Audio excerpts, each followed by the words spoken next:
Torres कंपनीच्या घोटाळ्यापाठोपाठ आणखी एक घोटाळा उघड झालाय। मनीएज ग्रुप घोटाळा प्रकरणी 2 संचालकांना अटक करण्यात आलेली आहे। 24% परतावा देण्याच्या आमिषाने शेकडो गुंतवणूकदारांची फसवणूक केली। गुंतवणूकदारांनी 100 कोटींपेक्षा जास्त गुंतवणूक केल्याची माहिती आहे। हरिप्रसाद वेणुगोपाल आणि प्रणव रावराणे या 2 संचालकांना अटक करण्यात आली।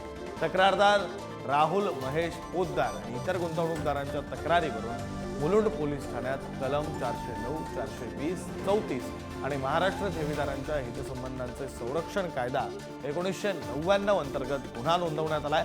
पोद्दार आणि अन्य तक्रारदारांनी जानेवारी 2022 ते मे 2024 दरम्यान मनीएज ग्रुपच्या उपकंपन्यांमध्ये एकूण 2,80,80,750 रुपयांची गुंतवणूक केली आहे। प्रत्यक्षात गुंतवणूकदारांची ही संख्या 3000हून अधिक असून त्यांनी मनीएज ग्रुपचाही घोटाळा उघडकीस आणलेला आहे। आपल्या प्रतिनिधी शिल्पा नरवडे आपल्यासोबत आहेत। अधिकचा तपशील त्यांच्याकडून घेऊया। शिल्पा, खरं तर टोरेस घोटाळा झाला तो अजूनही ताजाच आहे आणि आता नवा एक घोटाळा समोर येतोय। विक्रांत, आपण जर पाहिलं तर टोरेस कंपनीचा हा घोटाळा अजून मिटलेला नाही। तोच दुसरा घोटाळा समोर आलेला आहे। मनीएज ग्रुपने या घोटाळ्या प्रकरणी 2 संचालकांना अटक करण्यात पोलिसांना यश आलेलं आहे।